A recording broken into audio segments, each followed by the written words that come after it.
Last off. Why? Okay. Are we ready to, so call to order? As I've indicated, everybody's here except John O'Neill, who is on, I think, a well-deserved vacation. On the consent calendar, we have the minutes. If you could review the minutes and see if you have any questions or comments on them. Do we need to call the roll? Is Bill Oh, I our just new did. chairperson, I guess? Okay. I just did. I said everybody's here except John.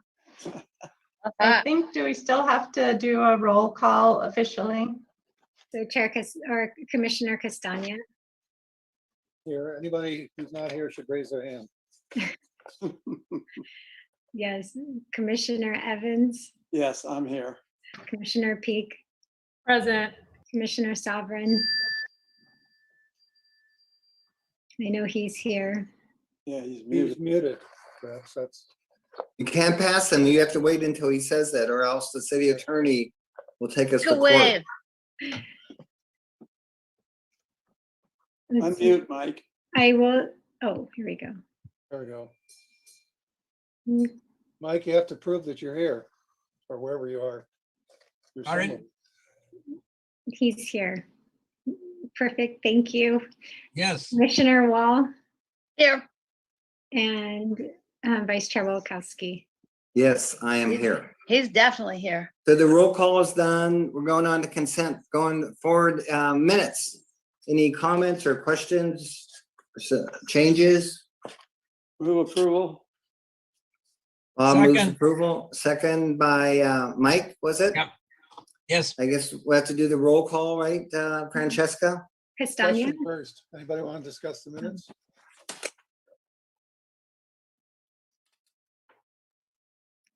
I'm sorry, what? I was just pointing out that procedure is to have a discussion after you make a motion.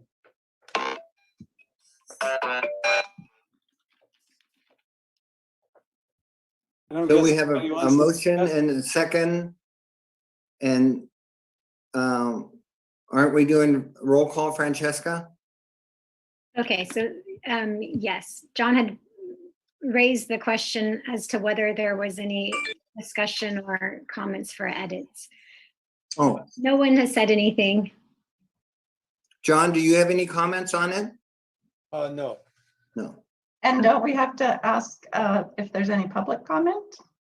On the minutes? For the So, Is there any, are there any comments from the public or from the city attorney's office or from the library director? They have access to the minutes to look it over and No, but They were published. they do. It's in the public packet. are there any comments? No.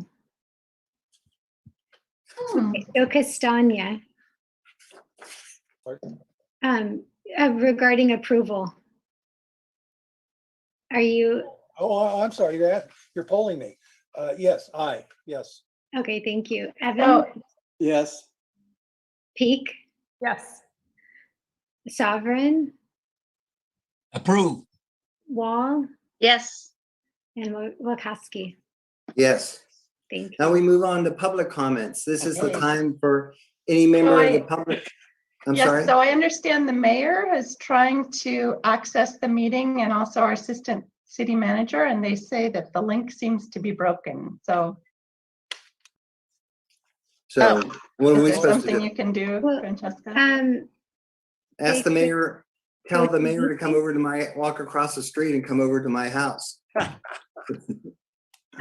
can send the link to the assistant city manager. That would be great. He had informed that he would not be attending, thus I didn't actually send him that. Right, but he just texted me that the mayor is trying to get in and unable to do so. Oh, I see. And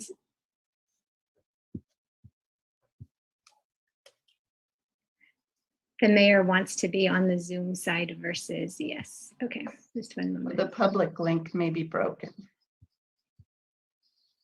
is what the text says. While we're waiting on this, is there any timeline for our meetings and council meetings to go back into public session? I mean, meeting at the council chambers? So I've heard that it's under discussion and what they're looking into is hybrid. So that would be where people who want to come to the meeting in person could do so, but others could join virtually. Is there a timeline for that? I haven't heard of a timeline at this point. See. I just emailed the link to Mayor Clyde. Thank you. And to the assistant city manager.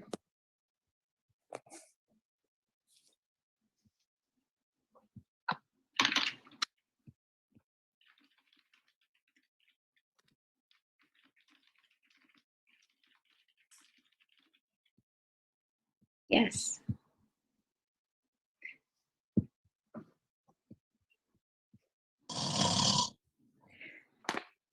Can we continue, Inga? Yeah, I think there will be other opportunities for public comment and hopefully we'll have the public join us. So for members of the public who might be viewing this on YouTube or Comcast Channel 25, we do encourage you to join the meeting via Zoom Cove, which is streamed live in real time. This meeting is streamed also on youtube.com/City of Monterey with an approximate 10-second delay and on Comcast Channel 25 with an approximate 90-second delay. If you plan to make a public comment, please join the meeting using Zoom or by telephone and ensure you join in time to accommodate the delay. To join the meeting on Zoom, use the link or phone number on the Museums and Cultural Arts Commission agenda. To join by telephone, dial toll-free 833-568-8864. Enter meeting ID 161-622-2299, followed by the pound sign. Detailed instructions are available at monterey.org/public meetings. To make a public comment, raise your hand using Zoom, or if you are connected by phone, dial *9 to raise your hand. When called upon, dial *6 to unmute yourself. We do ask that public commenters turn off TV or computer speakers or go to another room while connected by phone, as any background noise will interfere with the broadcast. Francesca, I got a follow-up text saying that the phone number is working, but the Zoom link does not work. Okay. I'd like to point out that we've wasted 10 minutes. If there's a chance to not do hybrid, I would certainly say don't. I agree.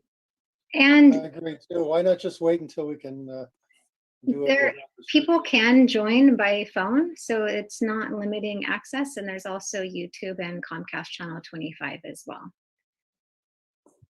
So, and at this time, there is no public comment. Okay, we can always come back later and ask that too. Right. Why don't we move on to the activity report? Inga, do you want to go over and hit the highlights of the report? Actually, I will have Jordan do that. Jordan is here, our artifact specialist. Hello, everyone. Hello. So I will start with the biggest item that I have been working on, and that is back on April 26th. Library Director Inga Waite approved a Buffalo Soldiers exhibit at the Presidio Museum. And so since then, I have started researching in general the Buffalo Soldiers, what they were doing here, why they were here, where they went, and come across some interesting information. We can't find any hard evidence of why they're actually sent here. And so I am contacting many sources trying to figure that out. One of those sources is command historian at DLI, Cameron Binkley, and then some other archives and military museums throughout the country. And so far, no one has anything yet, but I have some other people I am trying to get in contact with. We also started doing some purchases for the exhibit. So we're getting a uniform and mannequin for the exhibit. And we also have some photographs, a map of where the Buffalo Soldiers went from San Francisco to Monterey to Yosemite and Sequoia. And so this is really exciting. There's really no, other than one panel in the Lower Presidio Park, there's no information of the Buffalo Soldiers in their time here. And so this is going to be great for Monterey and great for our museum. And I can't wait to get it up and going. No timeline of when we will be up and going. The goal is to at least make it a virtual exhibit that people can access our website and either see a video or pictures of the exhibit to take a look at it until we are open. And so I will continue working on that. And other than that, that has taken a majority of my time, other than the San Xavier projects that we've been working on, that I guess we will talk about that later. And otherwise, I am maintaining my just everyday duties of making sure that all of our sites are okay, attending the Monterey Regional Collections Roundtable via Zoom. And then one fun tidbit or item is last week, I gave a tour to a 6th generation member of the Los Californios. So her great, I don't know how many greats. Yeah. He was one of the delegates for the Constitutional Convention. That was Jacinto Covarrubias. And so she wanted to come in and see his signature on the document. And we went over the history of the building and talked about just the history of California in general. So it was nice to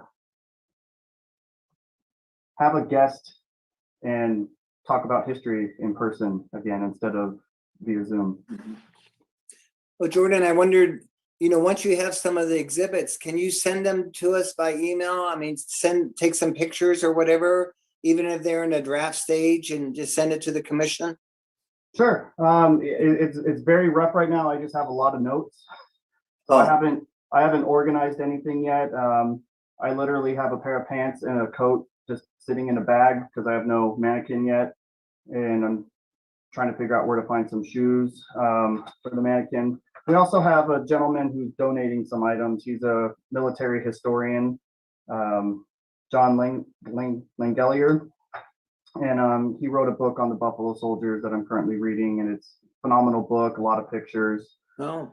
And so he's donating a hat, some gloves, and other items to go with the exhibit, and has offered his help on proofing the exhibit, make sure that we're historically accurate and everything that goes with the Buffalo Soldiers. Have you contacted them? Oh, so, I'm sorry, go ahead. The library as well, the book that Jordan has referred to. We got a copy for the library. Jordan, have you contacted the Los Baños chapter of the Buffalo Soldiers? They actually came to Monterey maybe 2 years ago and gave a lecture at MIIS through the Old Monterey Foundation. I have been in contact with them, but this was back in January of 2020. They did not have any information, but they did at the time have a reproduction uniform that they were willing to donate, but I recontacted them again and have not heard from them. So I don't know if or what is going on with that chapter. I'm assuming it's just been quiet because of COVID. But yeah, unfortunately, no one has the information I'm looking for, but they are a great asset. I know we've been in contact with them about visiting for like History Week with when we have the encampment at the local Presidio Park. Okay. Is there going to be a History Week in encampment this year or no? I would assume no. That would be better to go to Inga. I don't think anyone just in general in the community has really been trying to work on events, just trying to get back up and running. Yeah, we don't know at this time. All right. Are there any other questions of the report or of Jordan and Inga from the commission? Well, I think the April cell phone tours graph is very interesting. It looks like, except for last year, I don't know, last year, 2020, this time last year, right in the middle of COVID, the cell phone tours were depressed, but the rest of the curve looks a little on the exponential side, like we're getting much more interest, which is great. And of course, Exactly. the interest is there now because things aren't open, and so at least they're using their phones. But it's clear that we're getting visitors. And we're getting more inquiries as the June 15th date comes as well, because people are assuming that we're opening with that date and not understanding what that date means in general. But every day I have phone messages, so we're getting there. Any other questions by the commission? Alrighty, thank you, Jordan and Inga. And there's no action needed to be taken on that. So we move to the public appearance items, and that's the annual report on the lease property of Lower Presidio Historic Park. Inga, Great. you want to give an introduction? So unfortunately, I've been informed that for each item on the agenda, we have to ask if there are public comments. So let's. Oh, you give mean on a- the last item? I'm sorry, yeah. Okay, on the activity report. Francesca, could you check if there were any public comments on the activity report? Yes, to make a public comment, please raise your Zoom hand, or if you are connected by phone, dial *9 to raise your hand. And at this time, there are no public comments. All right, Inga, then moving on to the next item, the annual report on the Lower Presidio.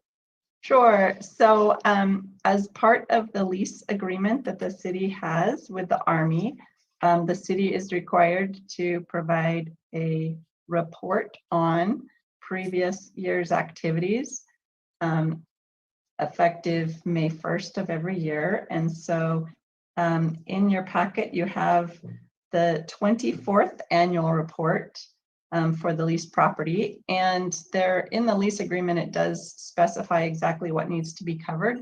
Mostly it is any maintenance that was done on the property, and a certification that no chemicals were used improperly or stored improperly. But then there's also a section about what improvements have been made and what improvements are being planned for the future. And so in this, oh, and also questions about the attendance at events and outside groups and so forth. So we really didn't have very much to report in this annual report. It's the first year that I've been involved in drafting the report. And except for the main accomplishment, of course, was the removal of the stables.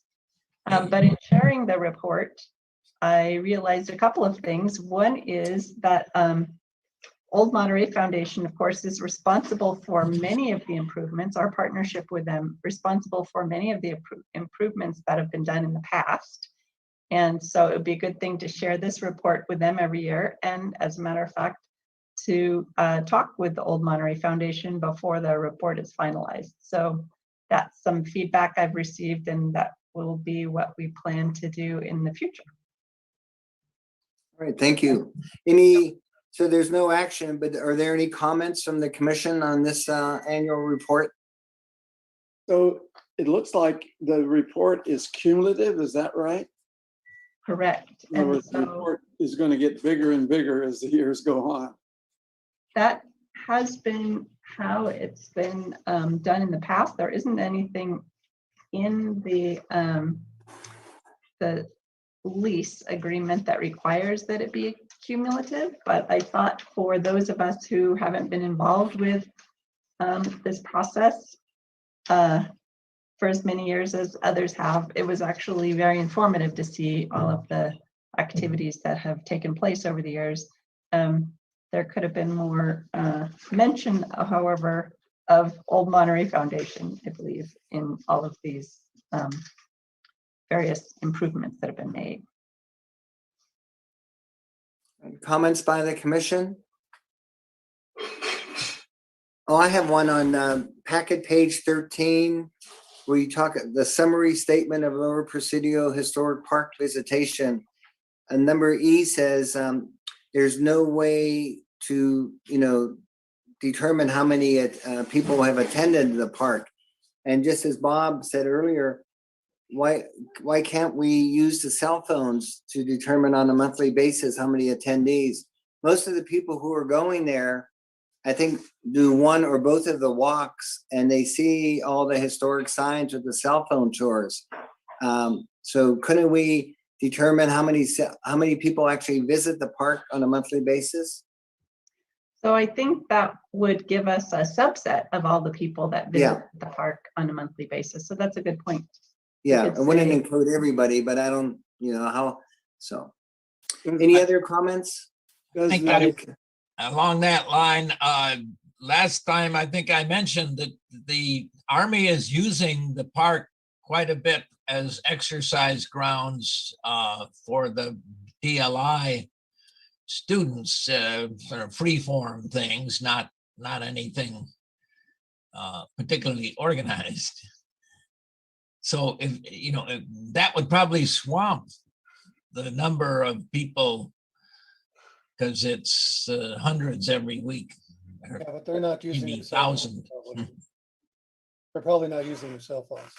Yeah, But we could say, in addition to the hundreds of soldiers who use the facility on a regular basis for physical exercise or something like that, we see that the cell phone tours have this many counts, something like Yes. that.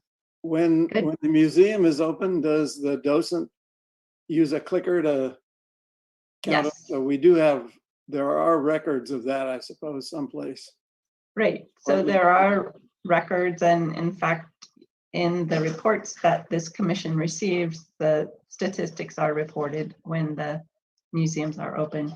But there were none of those to report in this 12-month period, because the 12-month period began in May, and we had already closed at that point. when there are visitors and they're having lunch or doing a walk, it'd be nice if the public restrooms next to the museum were open. I know the city has opened up quite a few of them, park restrooms. And this is a park, and I wondered, if a park maintenance guy is driving from New Monterey to Old Town or to, could they open up the restrooms and just have us, from 8 to 5 or 10 to 5 or whatever? If that would be viable. Mhm. I think that it's certainly something that could be suggested. However, again, the city is really struggling financially on all fronts. And so I think that most likely there would be a concern that until the museum reopens and we're welcoming people back, that the limited janitors are needed elsewhere. So for instance, with the library, as we plan to reopen, we're not going to have a facilities attendant other than twice a day. And so we're going to have to post signs that say, use the restrooms at your own risk, because they haven't been cleaned. Yeah. Well, one request I would make is that if at all possible, next year when this comes around, that the commission receives it as a draft annual report, the commission and Old Monterey Foundation, and we provide our comments to the city manager. And we're receiving a final report, there's not much input. I know we're going to ask the public for input, but the report's already been mailed out. So if at all possible, I think it would be nice to get it as a draft. We'll give you our comments and Old Monterey Foundation, and then you could final the report. Does that make sense? I see your point, Bill, but I would point out that we never even got this when Dennis was in charge. Yeah, And I That's- asked about it. yeah. Baby steps, right? Alrighty, I guess, any other comments or questions from the commission? Francesca, could you check with the public, please? Yes, let's see, because we do have a public comment, but for anybody viewing online, you can raise your Zoom hand. For anybody listening on the telephone, please dial *9 to raise your hand.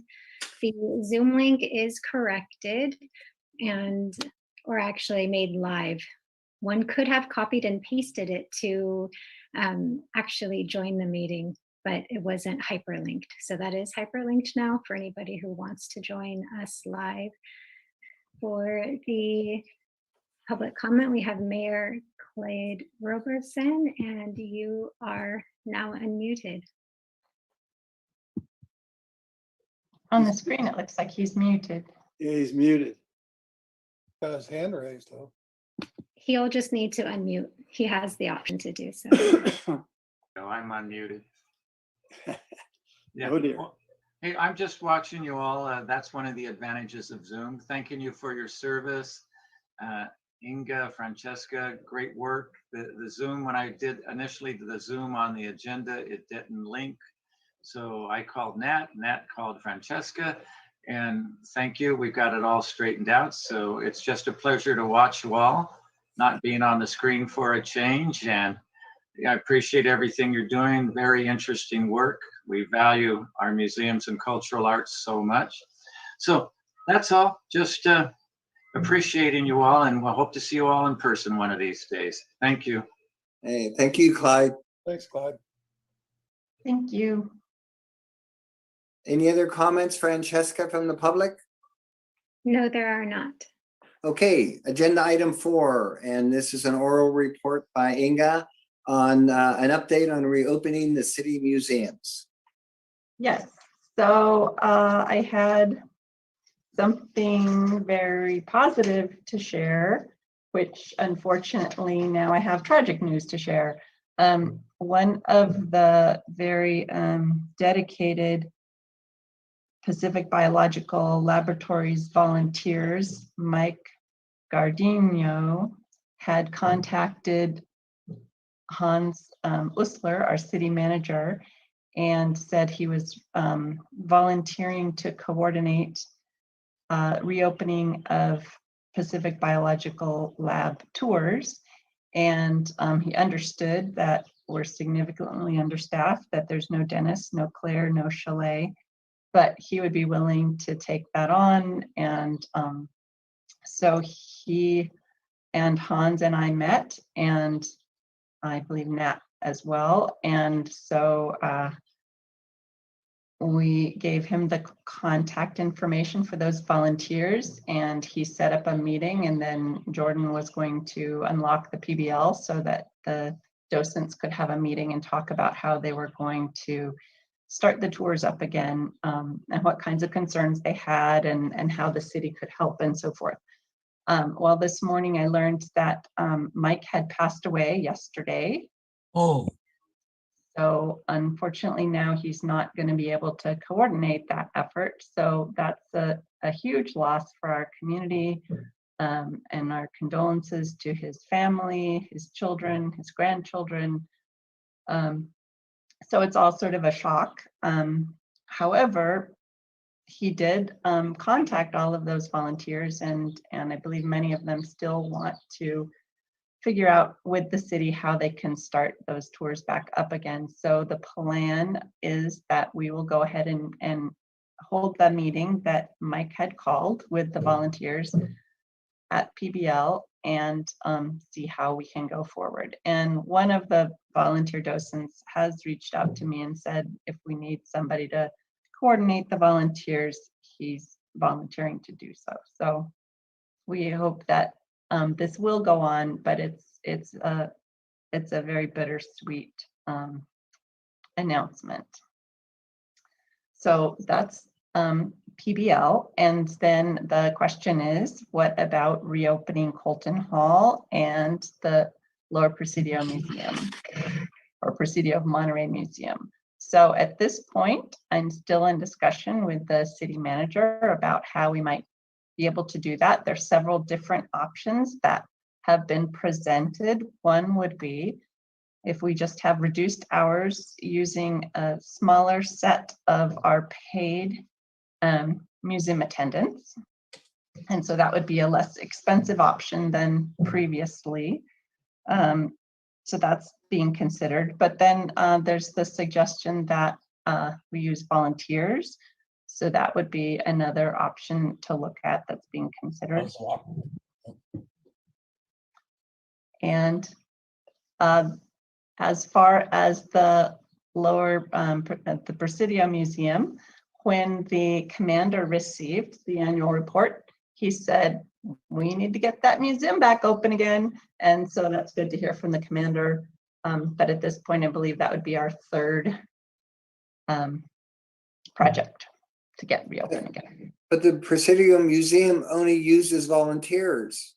I mean, how about if one of us volunteered to coordinate the volunteers and they would send the reports into us? I'm not, the staff's been considering opening these museums.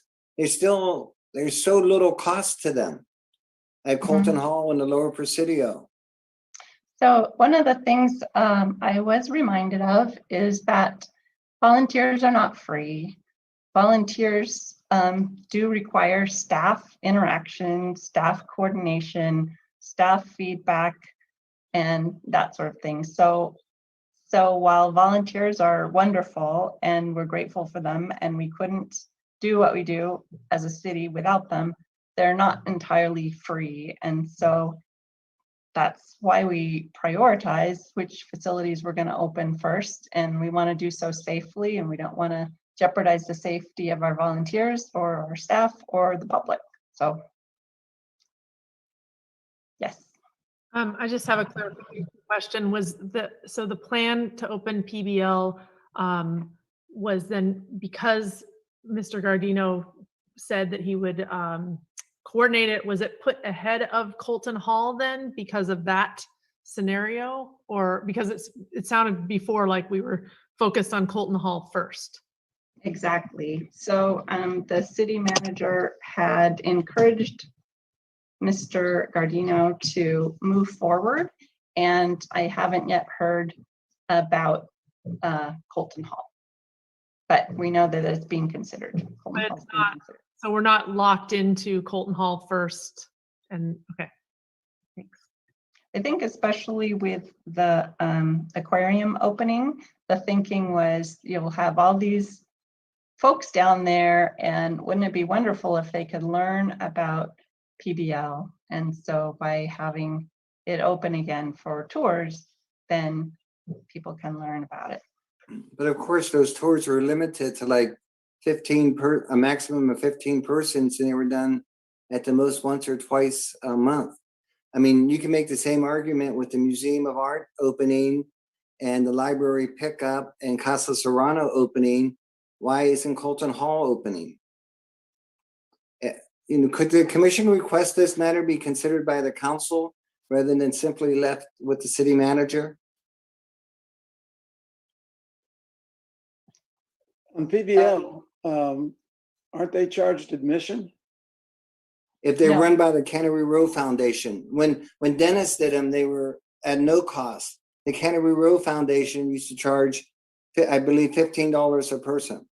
And that was supposedly the foundation, and then they were going to use that money for other things on Cannery Row. But Dennis coordinated, and they were always free. What Chalet had us volunteering as a part of the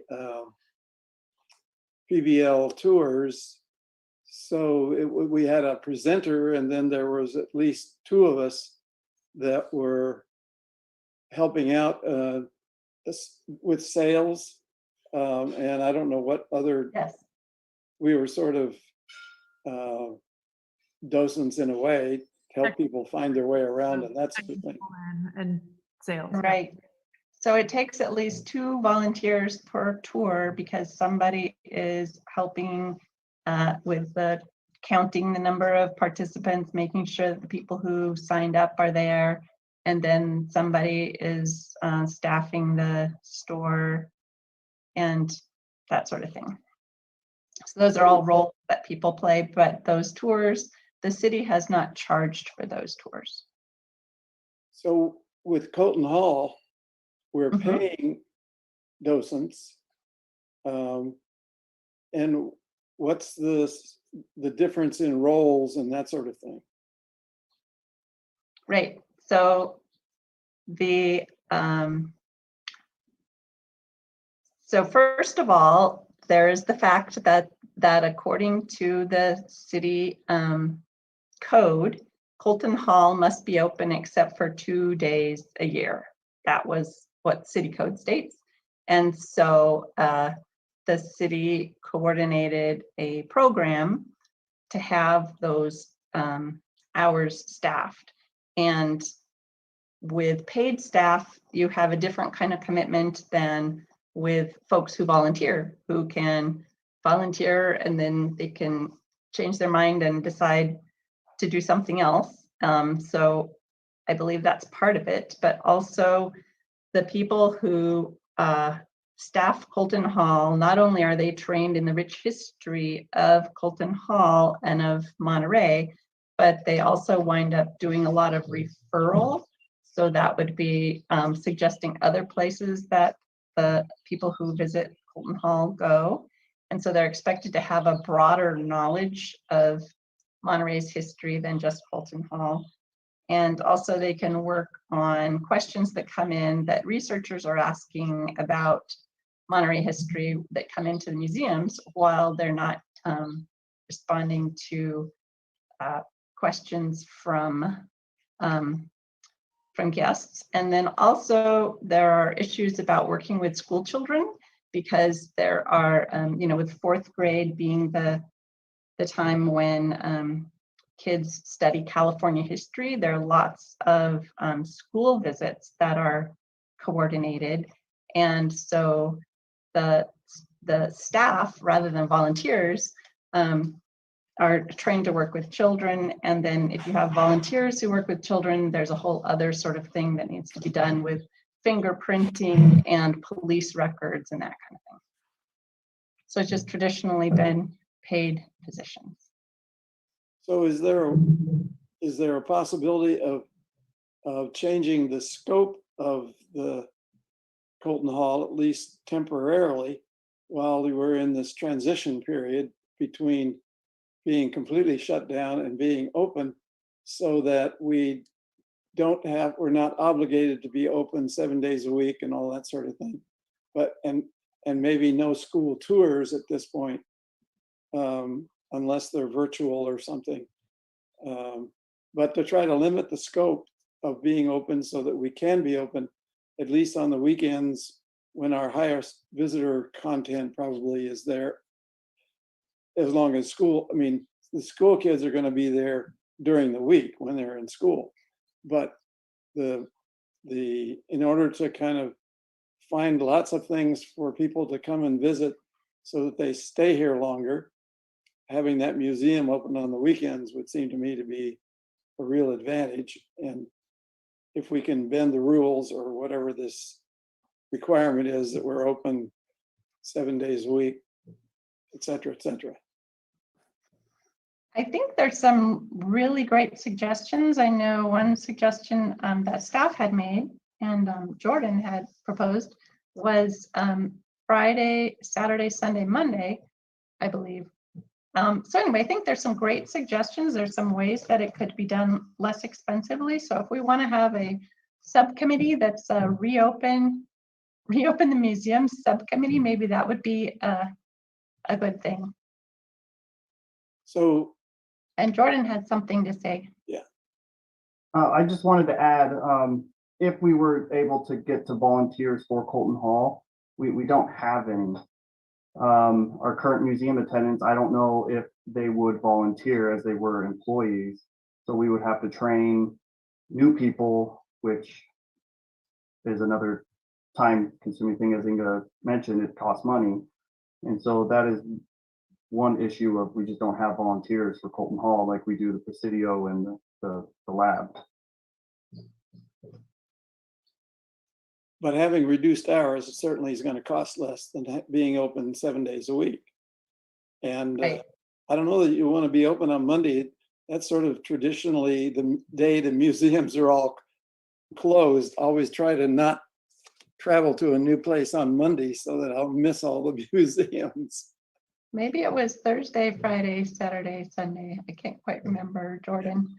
But yeah, the thinking is, so we're talking about part-time hours, and So that's less expensive than full-time or regular part-time positions.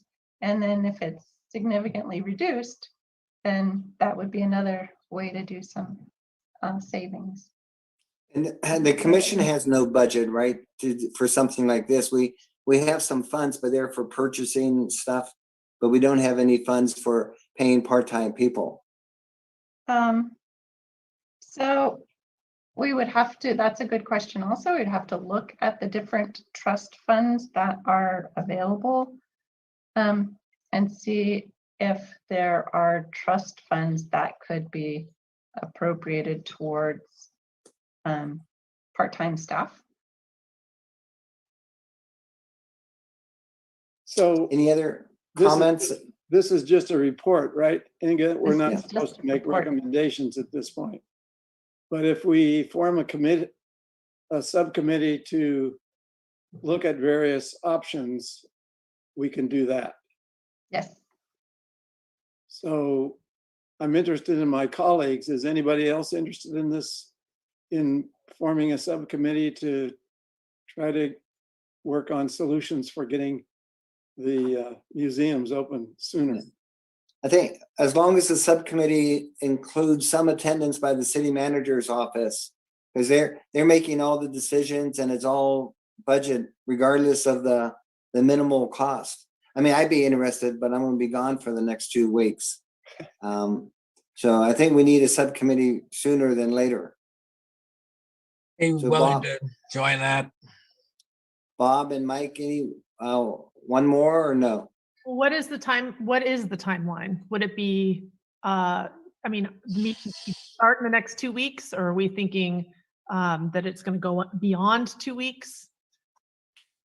I just need to know for planning purposes. I'll be Yeah. on. Yeah, I'd like to see if we can, take the temperature of the city manager and and learn, kind of what the boundaries are, and then try to come up with some ideas within those boundaries. And it would seem to me it would, maybe take a couple of meetings, maybe 3, I don't know. I suggested to Nat and Inga and didn't get much of a response back, that maybe the commission, just like we raise money for the music concerts, maybe we could go out and raise money for the part-time people. I mean, again, if the part-time people are working Friday, Saturday, and Sunday, I'd like to know how much that costs. And I think it's a minimal cost. And tourists and people visiting would love to see it. So maybe it doesn't take that much money for a limited amount of time. Anyway, these are the kind of things the subcommittee could put together, I think. It would certainly be nice to have Bill involved, but maybe he can call in. Where are you headed this time? Yeah, I'll be in Portugal. So, Oh dear. Yeah. But why don't, so it sounds like Bob and Mike and Kimberly, are you interested? I'll do it. Yeah, maybe we'll try to keep it down to 2 meetings, outline an agenda and get some of the financial stuff on the first agenda. And I do think it's important that Nat should be there. We need somebody from the city manager's office. So we'll Okay. invite Nat. So I'll move that. I second that. For this, Public Sure. comments first. and actually just for the formation of the committee, you can just appoint it. So That's you right. can It's an ad hoc committee, so yeah. First, let's have public comments. So Francesca, if you could see if anybody wants Yes. to talk about it. Yes, for anyone viewing today's meeting, you are welcome to make a public comment by either raising your Zoom hand. If you are dialed in by telephone, please dial *9 to raise your hand. And there are no public comments at this time. Okay, so we're just appoint an ad hoc committee of Bob, Mike, and Kimberly. Hopefully we'll meet in a timely manner.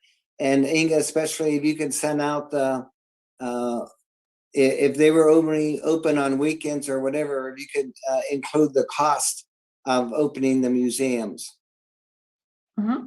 Yes, definitely. Great. Alrighty, anything else on that item? And our last item, Inga, Inga and the subcommittee, will you brief us on the San Xavier warehouse artifacts? Sure. So, so the subcommittee has a lot to share, but I have some recent developments that I can share as well, which is that although we need to get our recommendation to this commission soon, I did talk to TAMZ today, and they have given us an extension of August 1st. Oh, that's So, good. which is good because this committee needs to make a recommendation. If anything is to be deaccessioned, that recommendation has to go to city council, and city council, has to be scheduled far enough in advance. And we were bumped off the June 15th meeting, so now we have the opportunity to be on in July. There's going to be one meeting in July, so we need to get on that meeting with our recommendation. Also, I've learned that the city is not, looks like it's not going to be able to transport the items for us. We don't have professional movers, so that will be an expense. Anything that we do want to retain, we'll need to hire movers to do that. And then also, the space in the corporate yard is now in question. It doesn't look like there's going to be as much space as we might need. And so Jordan has been tasked with coming up with square footage for the items that the subcommittee agreed on to retain. And then That's all the bad news. That's all the bad news, Inga. Tell us the good news now. So I think for the good news, we can have the subcommittee talk about their efforts and the list and so forth that was made. And Bob put together a great list for the subcommittee to take a look at. So Bob, did you want to say something?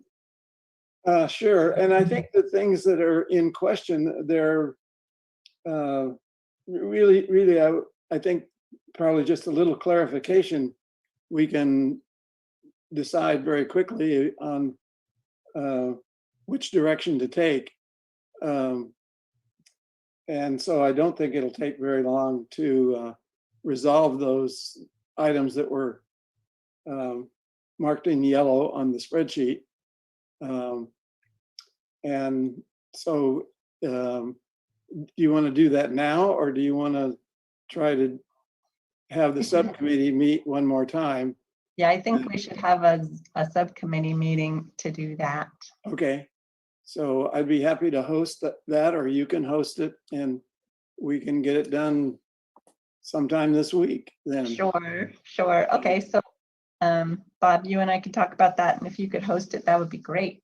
Okay. And then earlier, Inga, by your schedule, then we should have a final decision at our June meeting on this, so they can go to the first or second meeting in July of the city council. Yes. So And you're Kathleen has a comment or a question. And you're muted. muted. That's for my dog. Could we start with an overview for, especially for the rest of the commission here, what it is we're trying to do? Sure. And why we are trying to extend ourselves as far as what the items are there, and where in our dreams they might go for the future, why we want to go all out to save what we could save. Okay. Does So that make sense? Sure. I can say from the city's point of view what this project is. Thank you. So sure. So in 1997, a warehouse along Cannery Row was about to be torn down, and there was community concern about the history of Cannery Row, and with buildings being torn down and artifacts, going away. And so the artifacts in this warehouse, and the warehouse was a warehouse for a fish refinery, those pieces of equipment were offered as a gift to the city of Monterey. And it all had to happen very quickly because the building was about to be torn down. So the city accepted all of the items, and there were over 100 lots or pieces, and it included everything from pallets of pipes to sections of production lines to separators that separate the oil from the fish from the water or something when you're doing the refining process, and some pieces from cannery lines as well. So a bunch of equipment. And the thinking was the city would accept this as a gift and then eventually look it over and see which things had historical significance, which ones didn't, and make some determination about what to do with them. So that was in 1997, and they were put into a warehouse, and they had not been accessioned as historical artifacts, but there were some papers, and those papers were actually accessioned and archived, and they're part of the museum's archives. So fast forward to now, so they've been in storage since 1997, and now the building that they are being stored in is being torn down. And so the city asked that the museums division and the commission make a determination about what things should be saved, what things should be retained, and what things could be let go of. And because the facility that they're being stored in is going to be demolished, there wasn't a very long turnaround time between when we were notified and when a decision needed to be reached. And so a subcommittee was created, and that subcommittee has been meeting and looking at the materials in the warehouse to make a determination. I should say that even though they were never accessioned as museum artifacts, to get rid of them, for the city to just decide, oh, we don't want to keep certain things, that has to go through the process that's described in the collections policy that the city council adopted for the museums to follow. And that policy says in order to remove anything from the city's collection, you need to find there needs to be certain criteria that have to be met in order for things to be let go of. And if we were, one option is to find somebody else who could take on these items.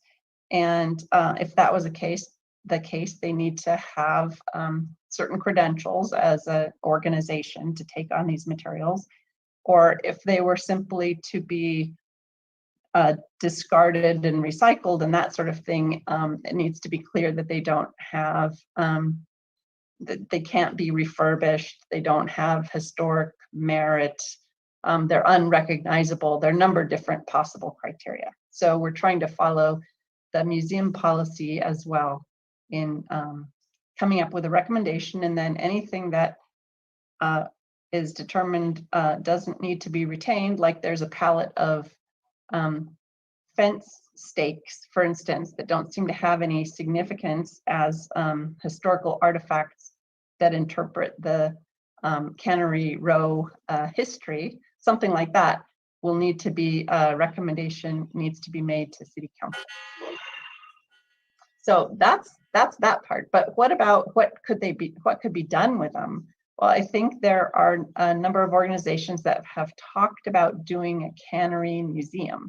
And so that's one of the dreams, is could a Cannery Museum be created? And the organization that is trying to develop this property, that's one of the criteria for developing the property, is to have a Cannery Museum.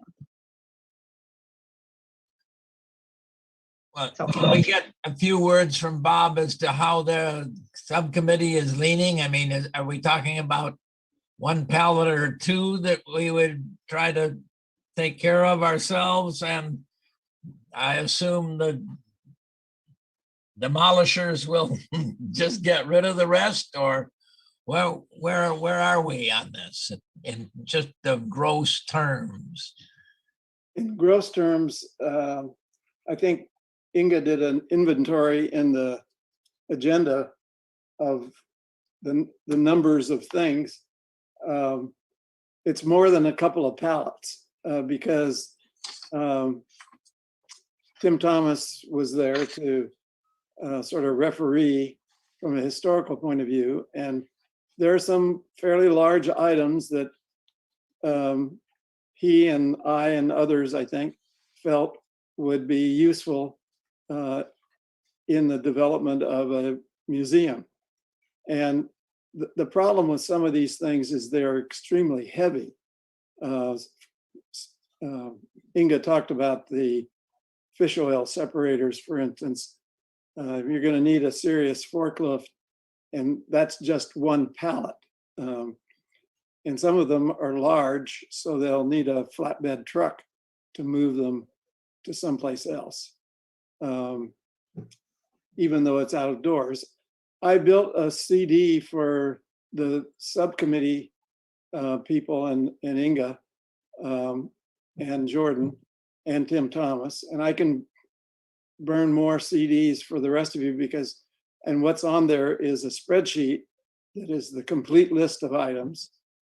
And I linked all of the items to the original photographs or more recent photographs of John and I and others took photographs of some of them because we wanted to make sure what we were looking at. And the spreadsheet also has the determination, either items are blue or they're orange or they're yellow, basically, as to keep blue, ditch orange. And I think we need to talk about briefly the yellow items. For instance, the yellow items, there's a number of pallets that have barrels on them. And some of them we want to keep, and some of them we probably ought to ditch because they're going to fall apart. And so on and so forth. So there's some little kind of loose ends at this point that I think we can wrap up and present a recommendation. And if anybody wants to have a CD, I'd be glad to burn a few more. Bob, have we found a location for the materials? Well, the last I heard, it was the corporate yard, and but it sounds like that's become fuzzy. So Yes. that's a problem. Inga, did you ever talk to Tom Reeves? So Tom said, yes, so Tom Reeves, a former city employee, had come forward and said he might know of a warehouse. And I followed up with him, and he emailed me today saying he hopes to have more information by the end of the week. But one of the things he needed to know was how many square feet of storage is needed. And then for the corporation yard, they were talking about possibly the museum's funds would be used towards what's it called? It's a You were big talking about storage, a container.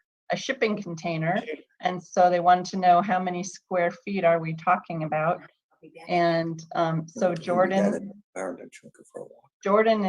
is getting an estimate for us of how many square feet we're talking about when it comes to the recommendation of the subcommittee.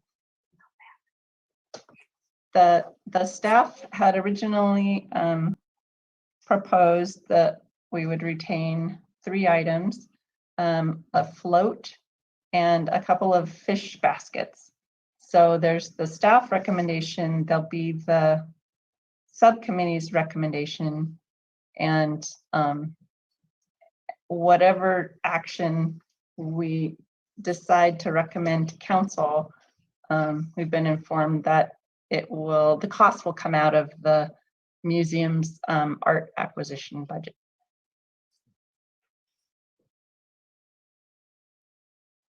I don't see that we can take a sizable amount of money out of that.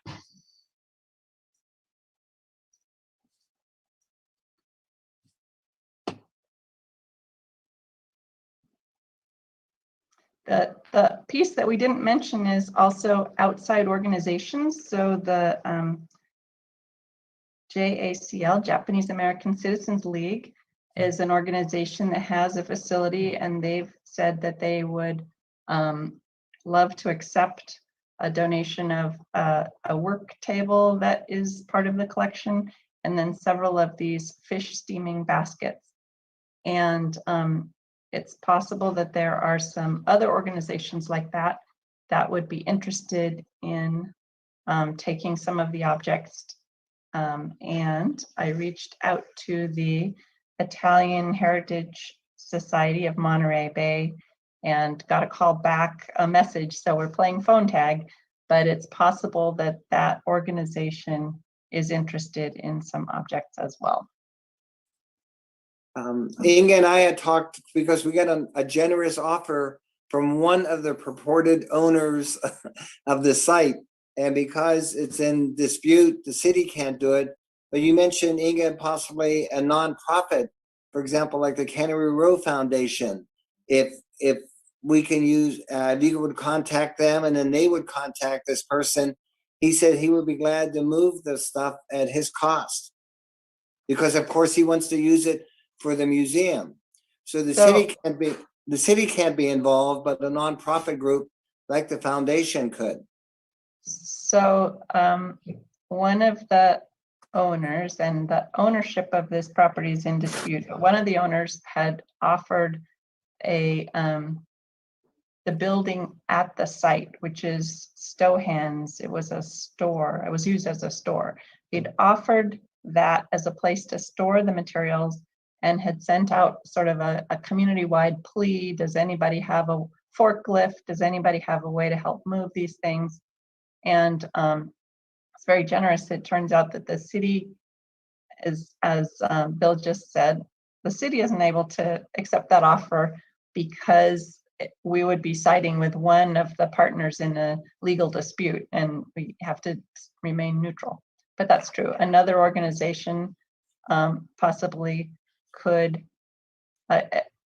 take these items as a donation, and then they would determine where they're going to store them. If the Cannery Row Foundation would pay for or work with Bob Fowlis to pay for the moving, Tim Perkins called me and is apparently a qualified forklift driver. So then if somebody wants to rent a forklift, pay for the rental of the forklift, that part, but we still don't have the transportation piece. I'm not clear if let's just assume for the moment that we want none of this material. Are we still going to have to pay to move it out of the current warehouse and put it somewhere? No. No, so there are a couple of options. So one would be, say an organization says, yes, we will accept these items. They could then be responsible for coming and getting them and taking them away and paying for the cost. Then for things that aren't accepted as gifts and that the city has said we're not interested in keeping them, they would actually be folded into the demolition process for the warehouse. In that case, the city would not have any financial obligation? Well, that is not entirely clear at this point whether or not we would have to pay something because we had left things behind as tenants in the facility that's being Yeah, I think demolished. it'd be like having somebody live in your rented house and they leave a mess behind. They're responsible. Yeah, but we're being evicted.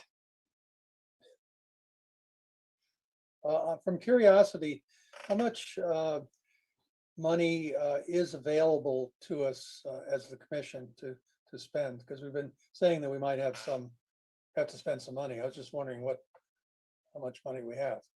Right, so I believe it's about $64,000 available in the Art Acquisitions Fund. Okay, thanks.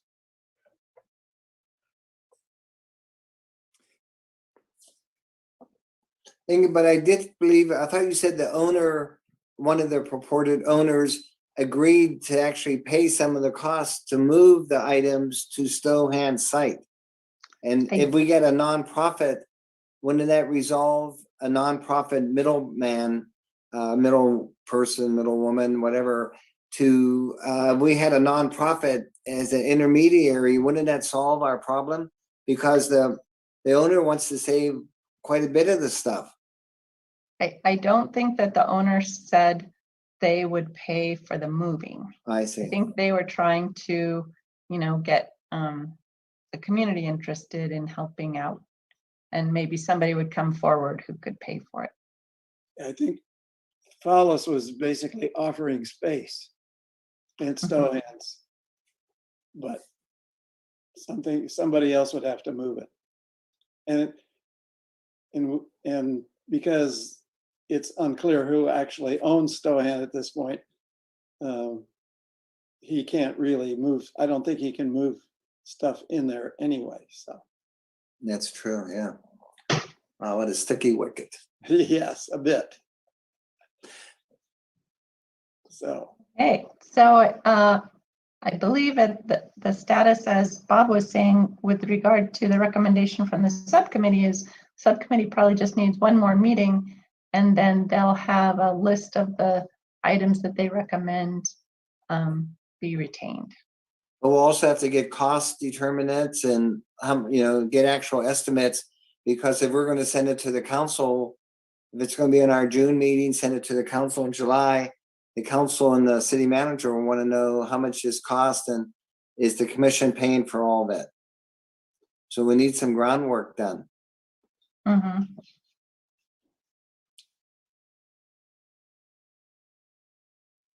John, you're Yeah, muted. sorry. Have we checked out whether there are any scrap metal places that would be interested in taking some of it away as just scrap metal? That was one of the things that TAMSI or MST representative, whoever that was there, he indicated that that was going to be part of their demolition processes. They were going to bring somebody in to look at all the stuff that was being left there, and they would decide what it was going to cost to get rid of it, or what it was worth to them to take it out of there. At least that was my understanding of his brief discussion that we had. Mhm. So I don't think we're planning to call in a junk dealer to give us an estimate of. Well, yeah, my knowledge, of course, is almost non-existent, but I just assume that if you're a junk dealer, you take junk in and you don't pay for the junk. You're taking it away from somebody that wants to get rid of it. So I do have the name of a scrap metal dealer, and I was told that you have to bring the scrap metal to them, but I haven't called them yet. So we do have that. And then also there is I have the name of a company that is a demolition company, and they demolish facilities, and then they have a yard where they sell, light fixtures and scraps and things like that. So I haven't had them come That sort and of give answers us the any question. kind of I know price you either. just pick it up for free. I think the bottom line is there a serious interest in having a museum of Cannery Row on Cannery Row at some point? And the developer has grand plans. I sent out links to his promotional material for the 1997 Coastal Commission presentation. But beyond that, and in my neighborhood, I had a meeting with my neighborhood association, and we talked about it quite a bit. And there's a feeling that there should be a Cannery Row museum, but it shouldn't be just limited to fish canneries and fish reduction plants. There's also a lot of history there for both the Native American community and the Japanese community, as well as the actual canning of sardines and the creation of fertilizer. So, is that something that this commission envisions in the future, whether it's done by the developer or some other way? I would agree with your neighborhood association. It would be great to have a all-encompassing museum that covers Cannery Row. I wonder if it's a little outside of the scope of the commission. However, if you're not recommending that the city create a Cannery Row museum, because you're an advisory group to the city Right. council, and so if the developer is already tasked with creating a museum, Yeah, and there are other people that own the land where the museum would be, I don't know that you would be advising the city council on somebody else's development plan. yeah. No, I think the city approved the project with a museum in it. And I'm just saying that I think I would hope they go ahead, but if they don't, then maybe, as Bob said at the last meeting, a group of organizations could buy the land and put together a museum on that property. In which case it would be useful to keep some Yeah. of this material, certainly not all of it, but some of it. Well, it sounds like the subcommittee has a lot of work to come up with. So we do need a formal recommendation. You mentioned a mid-June meeting, but wouldn't this just go on our regular June? It's up to you, Inga, but our regular June meeting as an action item to the city council? So the city council, I will have to check their schedule. I believe they only have one meeting in July, and I believe it's the first of their two meetings in Oh, I July. see. The Well, second that's the case. July Then, meeting is council. if that's the case, and- then we should have a special meeting then. Yeah. Right, in order to have a recommendation that's ready to go for the July meeting. Any other comments by the subcommittee or other commissioners? There's no June meeting? No, we were just saying, would it be our regular June meeting, or we might have to have a special meeting depending on when the council meets? If the council meets in that first week in July, you have to get a report to them. You need 2 or 3 weeks ahead of the time to make a recommendation. So Inga will do that, find out the council meeting and go over that with the subcommittee, but we may have to meet before our June, or the fourth Monday in June. It may have to be a special meeting. Right, I believe that this commission meets on the 28th, and if the council meeting is on the 6th of July, and there's no second council meeting, Yeah. then there would need to be a special meeting of this commission in order to have a recommendation ready to go for the July 6th. Yeah, meeting so of you'll city work council. backwards, Inga. Yes, Determine if the council's only gonna have one meeting, if it's July 6th, and what is the date that the city manager's office needs a report to get it on that meeting? yes. Okay. Any other comments by the commissioners? Good luck, subcommittee. Oh, but first, public comments. Francesca. Thank you. We encourage members of the public to join our meeting via Zoom Gov or by phone. You will be connected live in real time to the meeting.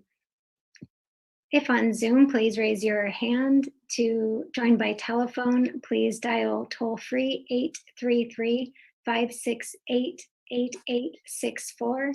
Enter meeting ID 161-622-2299, followed by the pound sign. If prompted to enter a participant ID, press pound. A reminder that there is an approximate 10-second delay if viewing on YouTube and a 90-second delay if viewing this meeting on Comcast Channel 25. If you plan to make a public comment, please join the meeting using Zoom or by telephone to ensure that you join in time to accommodate this delay. There are no public comments at this time. Okay. Alrighty, the final item, we have our commissioner comments. Does any commissioner have a comment for the good of the order? Well, I appreciate Inga's and Jordan's willingness to get us into the warehouse to look at all the stuff that's there. And Inga's patience with the process. Thank you. All right. Any other comments? Yeah, Yeah, go ahead, Kathleen. I'll add to that. Thank you, Inga, for the overview. I think once we sort of get deep into something, I like to back out a little bit and say exactly what are we doing and why and what are our options. So thank you for me and maybe some of the other commissioners. Thank you. Good point. My only comment is a suggestion to Kathleen about her video problem. Cleaning a lens might just have a dirty lens. Yeah. So clean it carefully with some lens tissue. Thank you. Might not help. Alrighty. And then the last item on our agenda says the next meeting is June 21st. Inga just corrected it. So we're either going to have a regular meeting on June 28th, or we may have a special meeting. And given that special meeting, we might have two action items, right, Inga? One would deal with the Cannery Row artifacts, and the other one would deal with possibly the city museums, if we have enough time by then with the subcommittee work. Yes. Right. Okay. Excellent. Thank you, Inga, for all your hard work and follow-up, and thank you, commissioners. But the The meeting is, 21st is not correct. no, Saying no. 28th. It's either the 28th, which is our regular meeting, or there'll be a special meeting, and Inga will notify us ahead of time. Thank you. All righty, the meeting is adjourned.